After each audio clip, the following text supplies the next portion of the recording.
June 1944. The Second World War had reached a critical moment. The only way to stop Hitler in his tracks and to reclaim lost territory was to launch the largest seaborne invasion in history, the moment that became known as D-Day. You are about to embark upon the great crusade toward which we have striven these many months. The eyes of the world are upon you.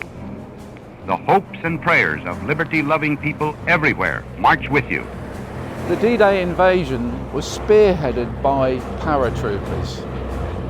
Leaping into the unknown, their job was to prevent enemy reinforcements. Without their actions, Allied victory in the West would not have been possible. I have to tell you, everybody says we're heroes, and that isn't true. We volunteered to do this, we trained to do it, and we were paid to do it. That does not make you a hero. There could have been no spearhead and no paratroopers without the workhorses of the sky, the Douglas C-47s, the airplanes that flew in their hundreds across the English Channel to Normandy. Charged with delivering the airborne divisions to their rendezvous with destiny, one airplane had to lead the way. It seemed totally beyond comprehension that the airplane that led the D-Day invasion, this incredibly important artifact, would be in a scrapyard. There's just no way that that can be true. I just had a feeling there's something special about this airplane. And he said, well, that airplane was the lead plane into Normandy. This is the story of the men who found and who were determined to restore this iconic aircraft, of the plane's part in one defining moment in history, and of a dream that she should fly again back to the coast of France to commemorate the 75th anniversary of D-Day. That's All Brother, the plane that led the D-Day invasion.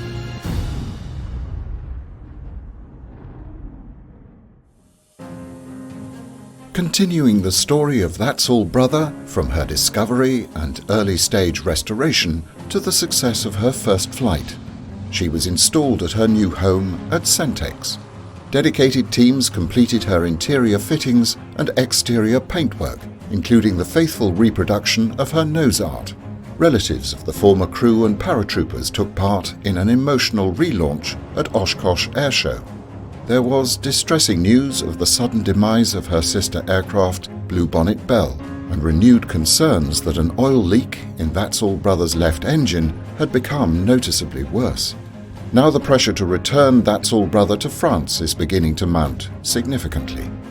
After so many long days, weeks and months, the horizon of Normandy is finally coming into view.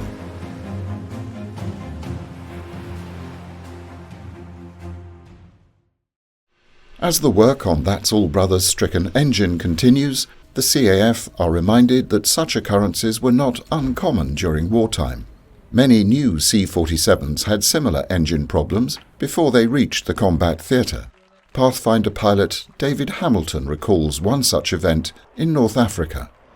Going overseas, we flew the southern route, and I came up and lost an engine trying to get through the pass in Marrakesh. So I went to Agadir on the coast of Morocco, figuring, they'll send an engine down when we notify them from the air material up at Casablanca. Homestead Field, Florida, they sent the engine. It took me 10 days to get to me.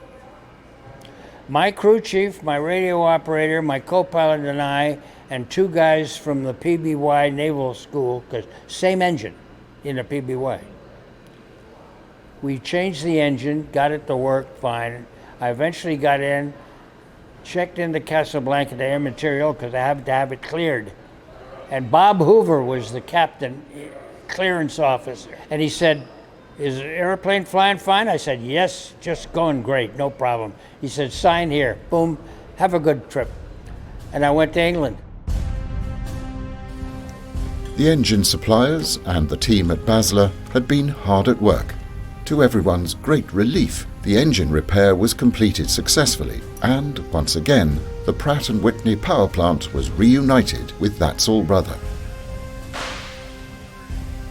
The process requires great patience as well as skill.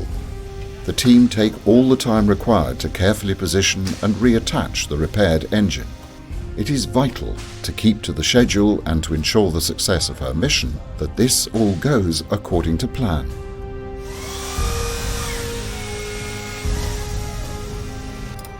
You're looking exactly the same.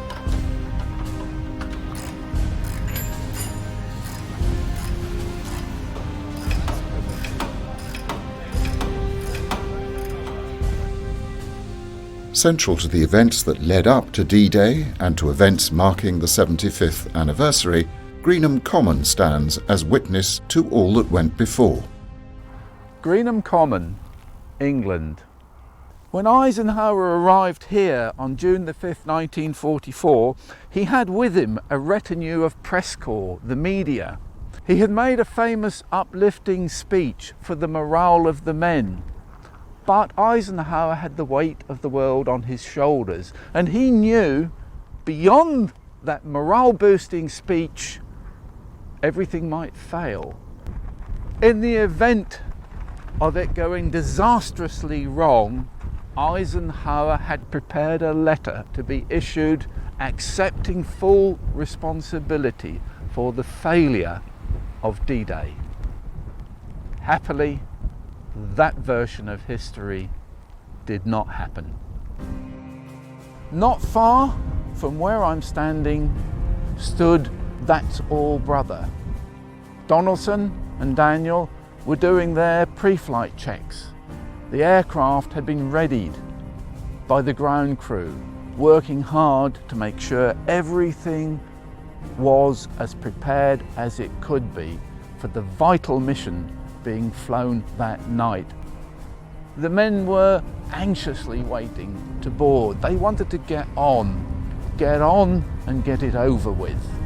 They knew they were going into combat and they had been waiting and preparing for hours. Last letters home, checking the pouches, sharpening the bayonets once more, and getting the haircuts, the Mohican haircuts, competing with one another for those blackened faces with red or white stripes. Who could look the most ghoulish? And then waiting to take off as the sun set on June the 5th, 1944. The history and importance of Greenham Common is not lost on the CAF team as they too come to see where the events of D-Day began. Well, right now we're headed out to Greenham Common, and this is where That's All Brother and the rest of the 438 launched from on the night of D-Day. And it's interesting to see the countryside. It's very pretty, rolling hills here, and it had to be a lot different for all the people who were serving over here. Coming from various places across the U.S. Donaldson came from Birmingham, and other members of the crew from Alabama as well. And it must have just been, quite a shock to come to such a different place to do, such an important task. Good afternoon, gentlemen. Good afternoon. Great to meet you. Chris Bolton. Andy Magg, nice to meet you. Jim Lash. Hello, Jim. Hi, good to meet you. Joe Great to meet you, Joe. Hi, great to meet you. Well, welcome to Greenham Control Tower. So it's recently been refurbished. It fell into a state of disrepair from when the airbase was sort of became unoperationable. And over a period of years, a lot of people put together a campaign to restore it. As Greenham Trust, we gave £250,000 towards restoration. It's about £1 million project. So we'll go and take a walk inside. No, that would be great. Here we are. Lovely to see you here. Welcome. This is where it all happened. This is where the air controllers sat and guided in the planes. The building wasn't in fact used very much because in the Cold War era there weren't really that many planes. They were just constantly on alert, and the planes arrived in 90-day cycles. So often it was empty. Obviously the Gamma site, the former missile silos, we can see there now. Young people here They don't know anything about the airbase. They don't know it was an airbase either. Sure, right. Yeah, there's no real connection because you go and talk to local groups of school children. Of course, they don't know what the Cold War was even. No. Right. No, it's great when you can preserve history in a way that is accessible to the community and people will use.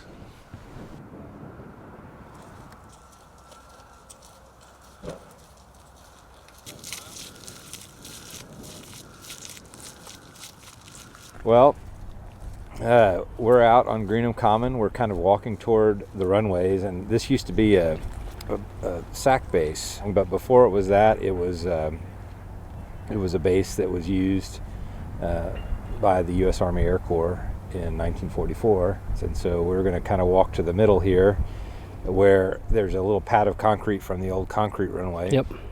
But where that lies is also where the grass runways intersected. There were 3 runways here in 1944. So we're just going to go take a look at it and see what it looks like. Well, it's neat to think that, almost 75 years ago, the plane we operate today is, took off right from here and to, go off to such an important mission. And not only that's all brother, but how many other C-47s left here that same morning? Yeah, it was at least 50 took off from this base, and they actually took off from many different bases and then formed up a little ways away from here. But all told, it was over 800 C-47s involved in the main paratroop drop. I bet it would have been something to see. That would have been pretty neat to see. Well, yeah, if you look around here, if you were here in 1944, not only would you have had the runways and the base and all the facilities there, but there would have been so many aircraft here just off to the sides, between C-47s, CG-4s, Horsa gliders as well. It was quite an operation, because after the airborne invasion, they ran another nighttime glider mission, and then the next day they ran even more glider missions as well from here. For me, it's always just it's an opportunity to put yourselves in the shoes of an 18-year-old kid or a 21-year-old pilot, I always think about sort of the courage to keep taking another step forward into the aircraft. That had to be a pretty big thing for them. And so every time I'm at one of these places, it kind of brings you a little closer to that, and you realize, wow, that was a huge thing that those soldiers did for us. And what we get to do is a luxury, and what they did was a necessity, and it was a very risky business, and many aircraft were lost and many lives were lost on D-Day. Yeah, so I think that's the primary thing. Is it's not really fun is not the word. This is an honor to be able to do this. Yeah. But you always have to be respectful of what it really was. It was men going off to fight a war. Yep. Many of them going off and not coming back. So. But because of what they did, we're standing here. We're standing here, and we get to do the things we do today, and we owe them a huge debt of gratitude. Just as the CAF are paying a poignant visit to Greenham Common to pay their respects, Matt and Ken in Alabama find an appropriate moment to pay their respects too, this time at the grave of the man who played such a crucial part. This whole story starts with him. If it hadn't been for him, we wouldn't have found the airplane. We never set out to find the airplane. It was strictly researching his life, so it all goes back to him. He kind of goes away in the 60s. He retires, especially at that point. Not a whole lot of people want to hear about war at all, much less, at that time he's a major general. And so, no, he just, one of those stories that kind of fades away. And I don't know, hopefully with the airplane being restored and coming back here to Alabama in a couple of months, maybe that'll kind of renew the interest in it. But no, very few know about it. And I'm sure if they did, obviously they'd be proud to have a native son being in such an important part of history. I think Ken and I would both agree the day we talked, we'd like to see it restored to the way it was the day it flew on D-Day and let it continue flying. That's happened. So, I think our greatest hopes have already been realized. I don't think we would have even thought about taking it back to France. And so the fact that it's going back to Normandy and flying over, the exact same route that it flew before, dropping paratroopers again. That's all icing on the cake as far as I'm concerned.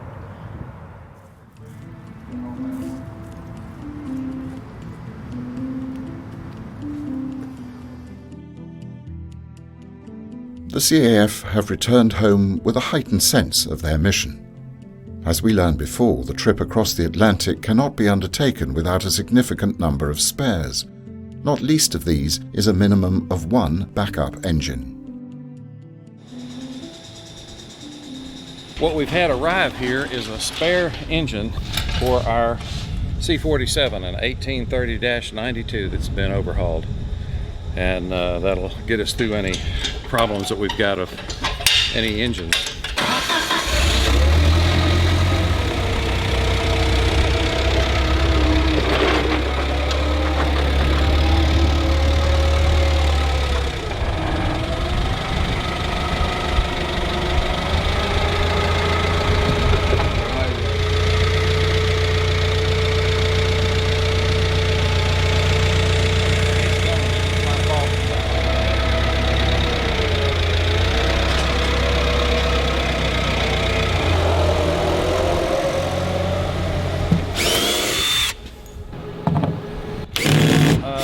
Came from Idaho, Anderson Aeromotive. I've got to take a look and make sure that everything looks like it's undamaged and everything's there. So let's take a look and see what they sent us.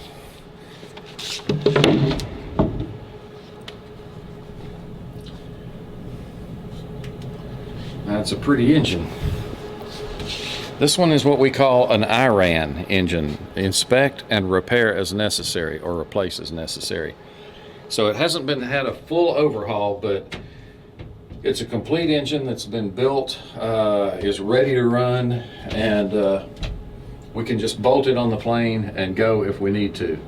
This would more likely be an emergency engine. If I had a problem in the field with the plane and I had to replace an engine, I can put this one on there and it will reliably get me back here where we can send the other engine off for overhaul and get the plane back where we can actually work on it.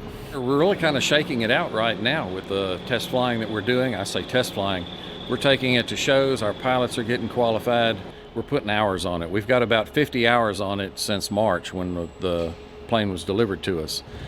We're working hard, the CAF's working hard, and all of the vendors that are working with us, everybody's really pitching in to get this done just right. The logistics are every bit as demanding as they are important. The CAF calls a meeting to refine the plans. The airplane's going to start in San Marcos.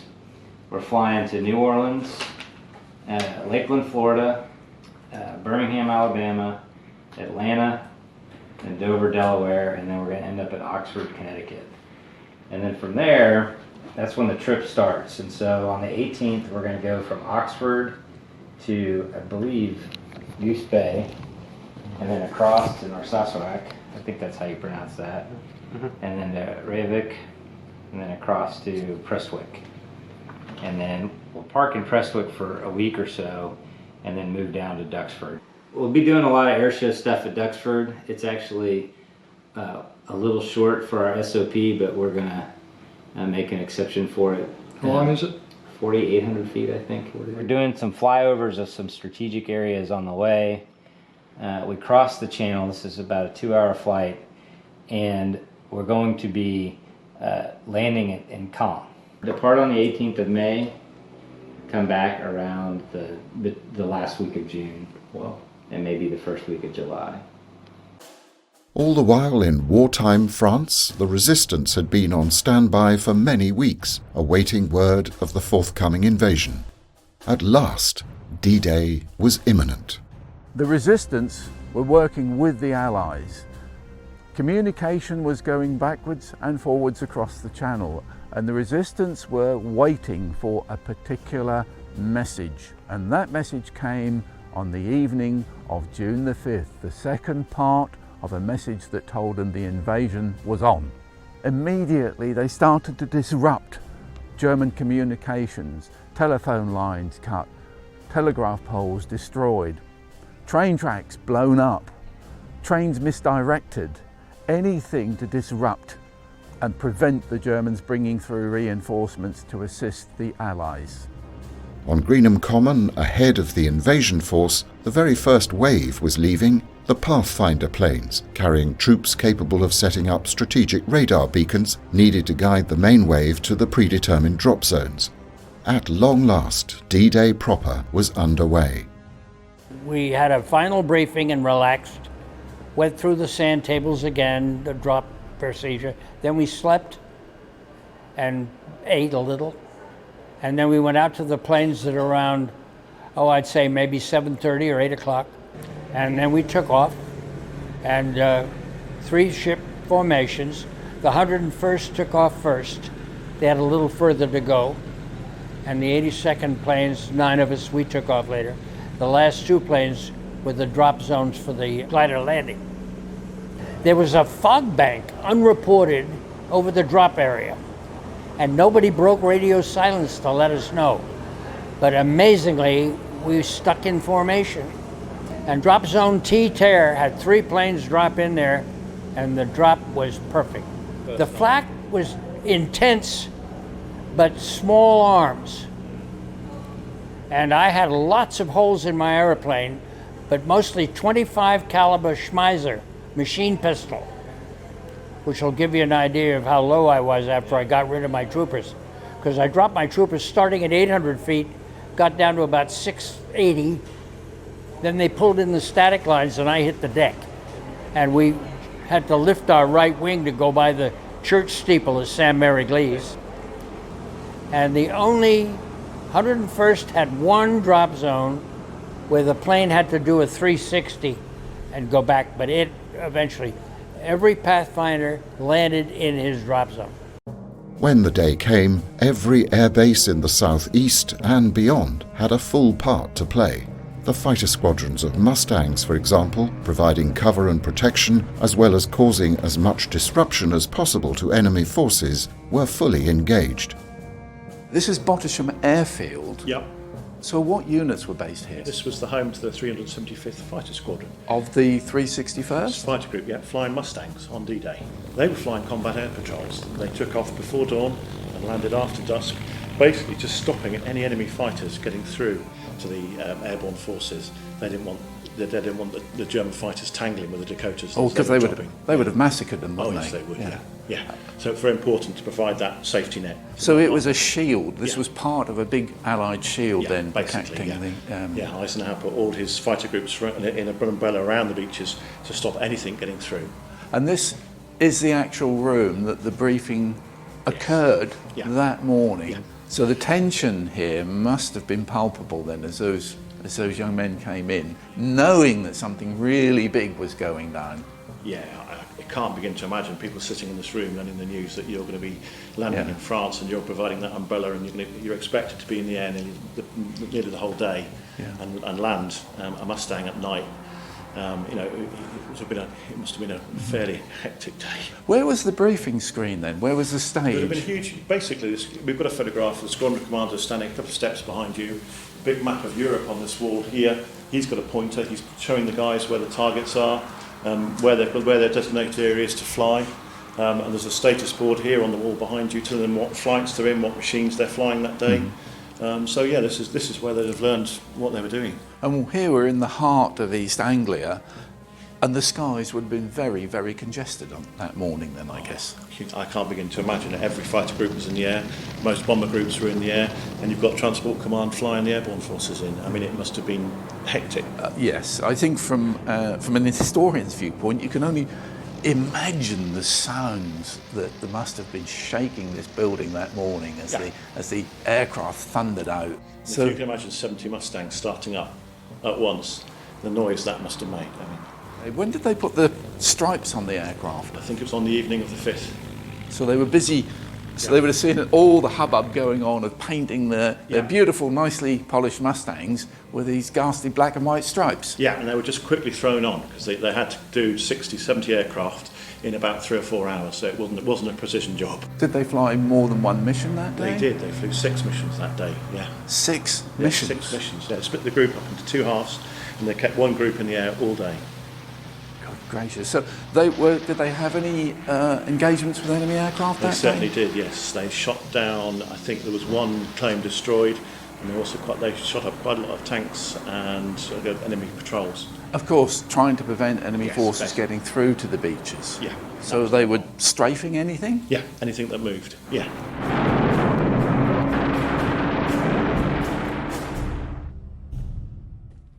In the closing minutes of June the 5th, the first wave of C-47s with the paratroopers aboard, led by That's All Brother and Donaldson, took off en route to Normandy.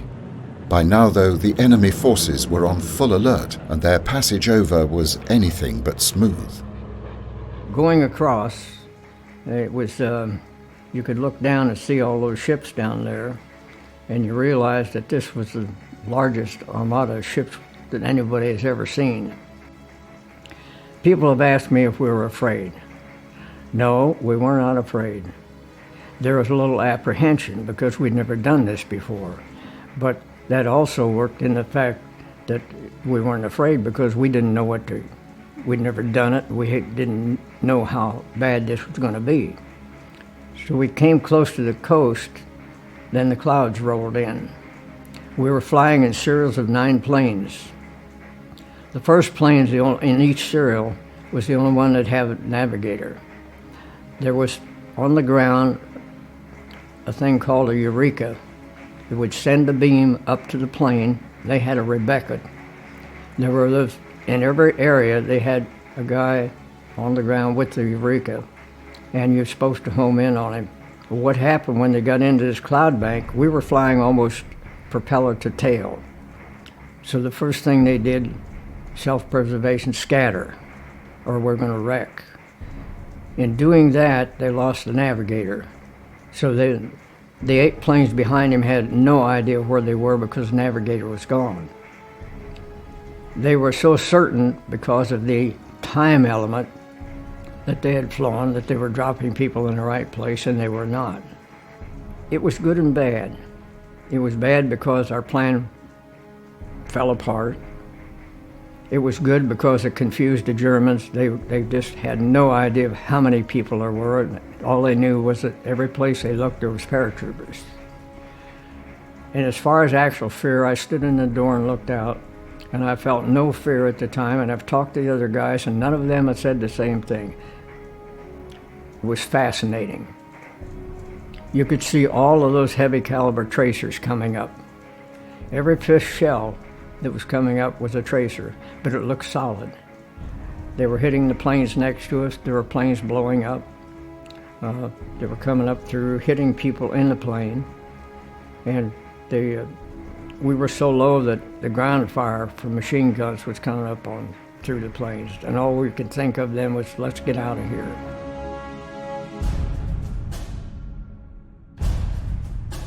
Despite the thickening fog banks and the associated challenges for the rudimentary radar, Donaldson found his way to the drop zone.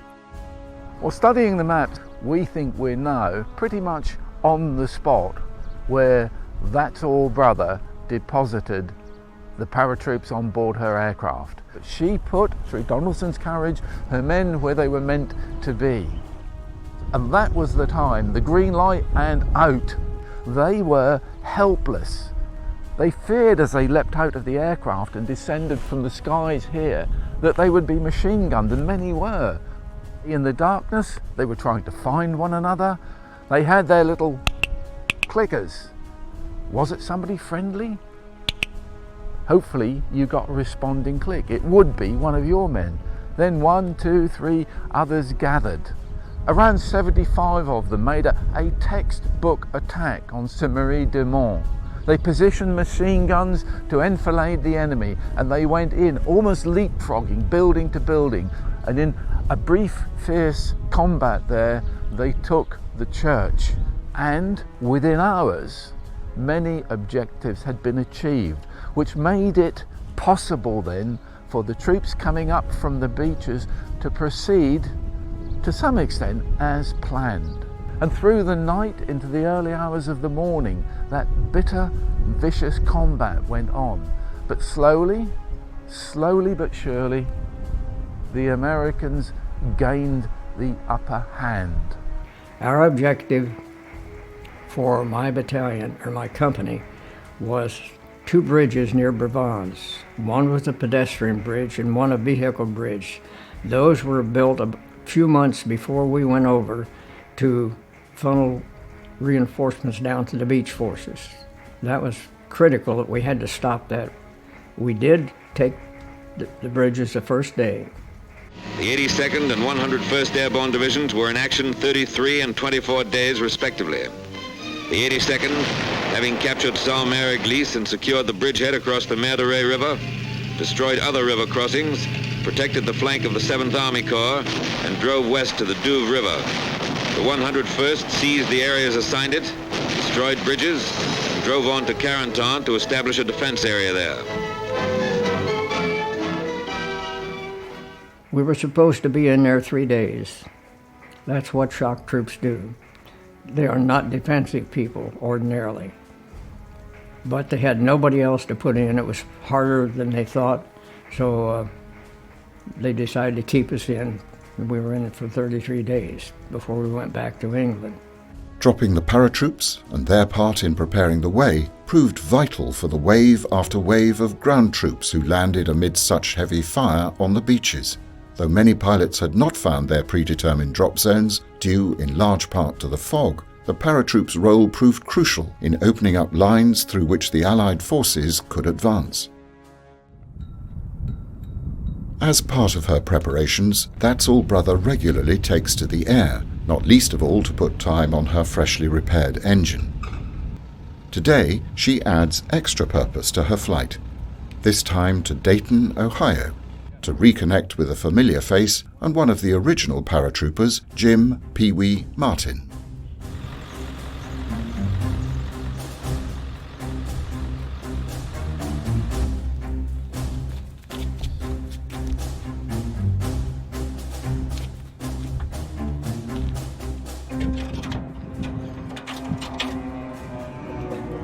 Have a good flight. Careful.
Today we are flying That's All Brother up to Dayton, Ohio to meet with Pee Wee Martin. Pee Wee was one of the original Toccoa band of brothers. He jumped on D-Day with 101st Airborne, and he actually jumped at the 70th anniversary of D-Day when he was 92 years old. He helped a lot in the initial fundraising and getting together for That's All Brother when we made the initial presentation and all. So we are taking That's All Brother to Dayton, Ohio today, and his family's going to bring him out here. We're hoping that he's going to be in good enough health that he's going to be able to get in and take a ride with us. We'll take he and his family for a ride in the airplane that he jumped, not the airplane, but the type of airplane that he jumped out of 75 years ago next month. On D-Day, there were 800 airplanes that took off, carrying paratroopers, carrying gliders, and they all followed this airplane. There are a lot of warbirds out there that are painted up like famous airplanes, but they're not really the airplane. This is the airframe that was that led everything at D-Day. This trip we're on today really provides us with a great opportunity to take the airplane on some very long legs, and we can validate our fuel burns and our oil consumption. And there's been a lot of things that have come up on this trip that have just been good pointers. And it's a little chilly today, so we're getting a little experience with how the airplane operates in the cold. Because, you know, in about 6 weeks, we're going to launch out to go across the North Atlantic on the same blue spruce routes that C-47s flew to Europe by the thousands in World War II. I think this airplane really has been a defining airplane for the CAF. You know, we've got 170 airplanes scattered all across the country, and you know, most of our airplanes never went overseas and don't have a lot of historical provenance. This airplane, hands down, is the most historically significant airplane that we have in the CAF fleet. And because of its historical significance, it allowed us the opportunity to raise money in a much more effective way than we typically are able to do. And that allowed us to bring this airplane up to an incredibly high standard in terms of restoration. So I really think that's something new and really exciting for the CAF. On the approach to Dayton, it is clear that the weather is worsening. As That's All Brother comes into land, there's no disguising the onset of a snowstorm. 37 degrees, 2,500 snow, 4 visibility. Getting pretty marginal right there, but then it's clear. 3,000 overcast is what this shows. Two concerns now are the temperature and visibility.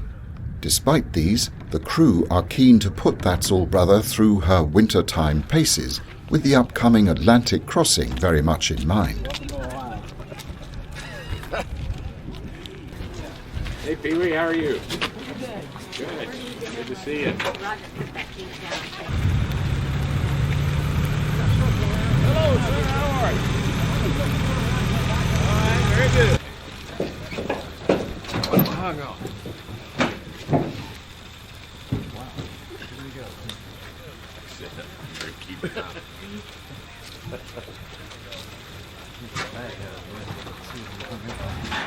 What do you think?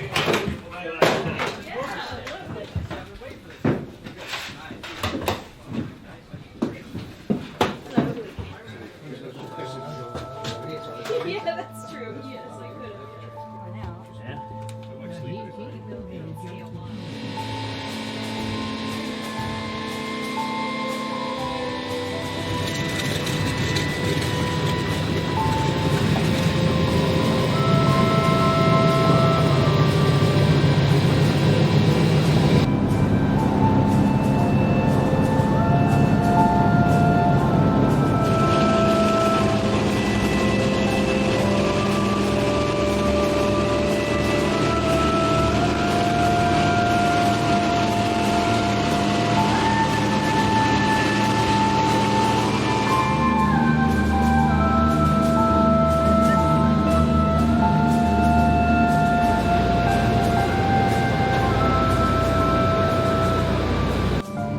After a short but emotional flight, That's All Brother returns to the airfield and, with visibility mercifully improved, lands safely.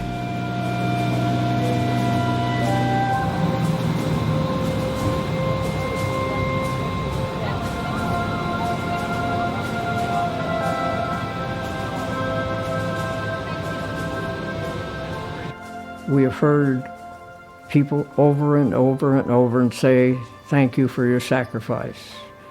I have never considered my service a sacrifice. I have always considered it an honor and a privilege to have been a part of history.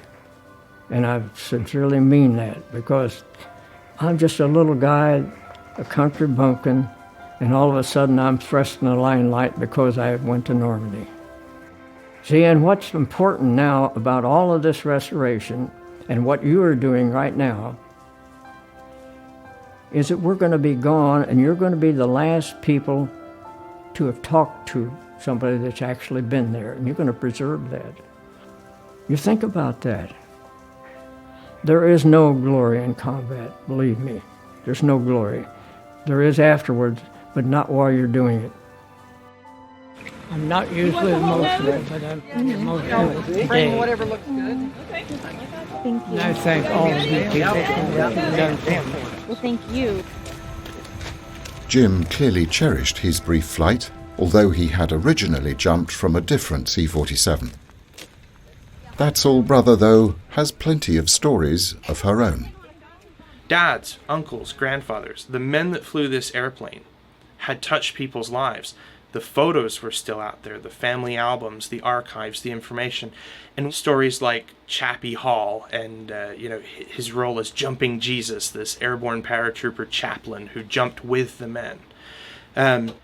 He had been noticing that paratroopers weren't attending his masses and his services, and he figured out that it was because there was a reticence to visit his services because he himself wasn't a jumper.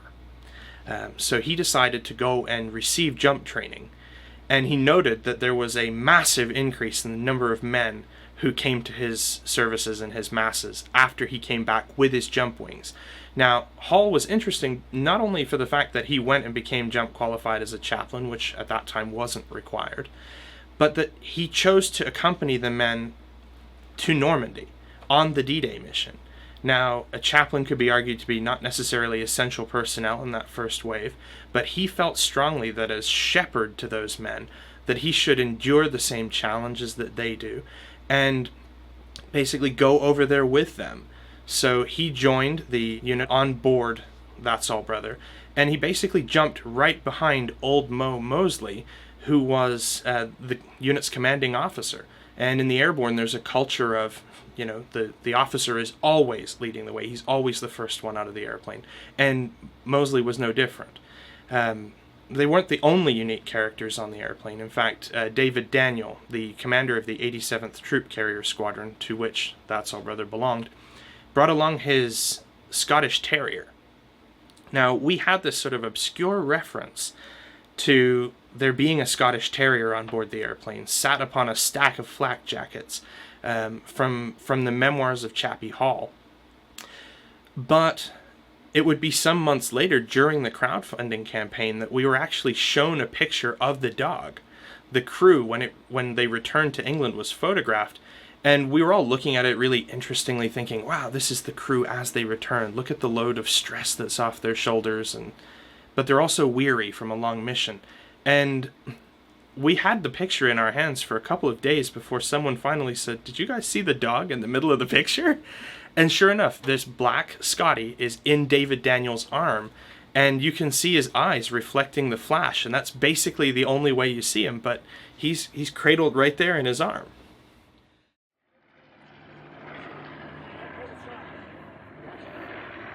Wings over Dallas. The airshow provides the final opportunity to run a full dress rehearsal for the That's All Brother crew and paratroopers. Full period uniforms, round chutes, and perfect flying conditions. With luck, exactly what they will find when jumping in France in June.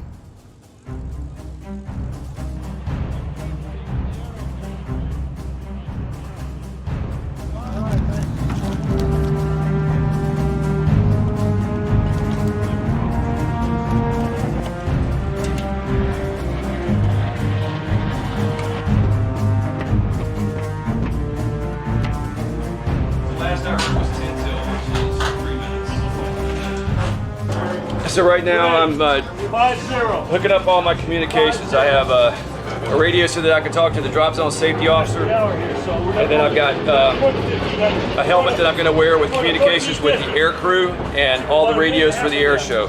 So I've got to get myself wired up to be ready for the communications. I'm also going to be making sure that my safety hookup is secure. In this case today, I'm wearing a parachute rig instead of just a safety harness. So if there's a problem, I'll be able to go out the aircraft by parachute instead of having to stay with the airplane.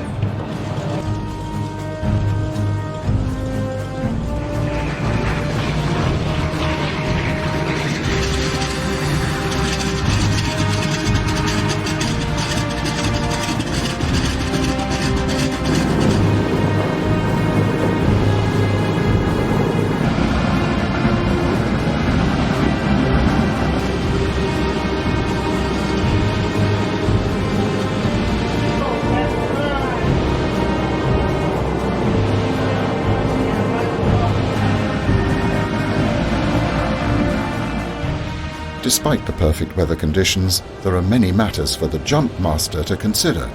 Wind strength, direction, and the speed of the aircraft must be finely judged. The jump only goes ahead on his command.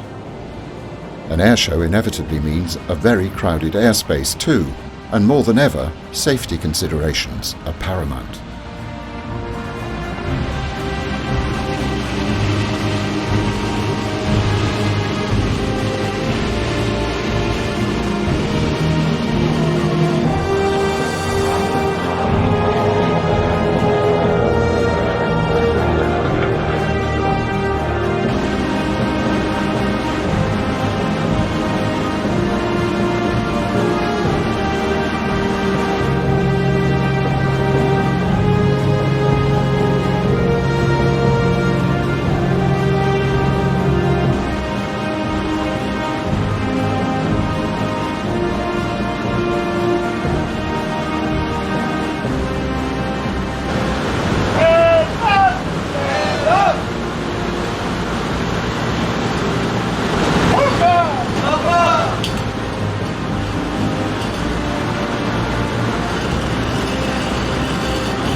When you stumble into a story as big as That's All Brother, as the airplane that led the invasion having gone missing and been found, that airplane is fundamentally important. The D-Day narrative, the experience of the men who fought in that battle, and the importance of this relic are connected with what it means to be an American.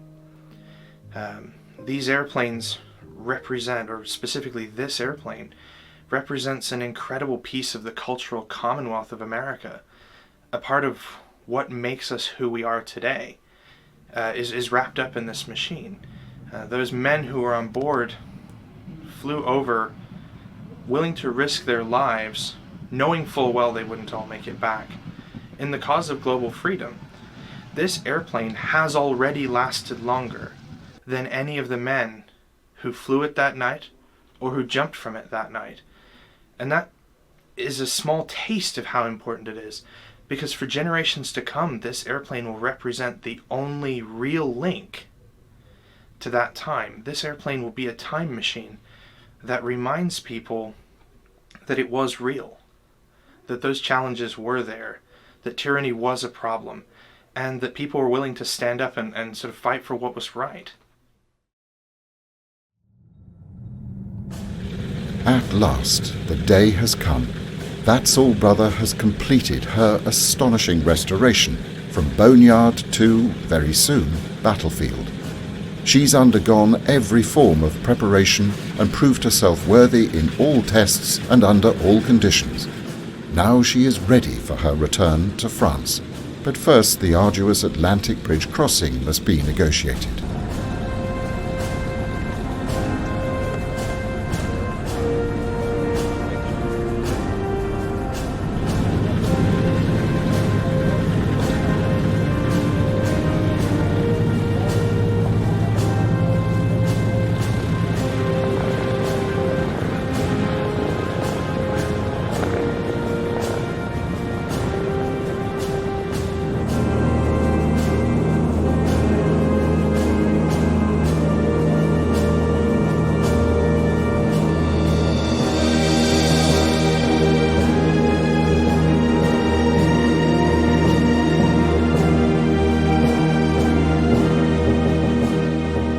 Every journey begins with a single step.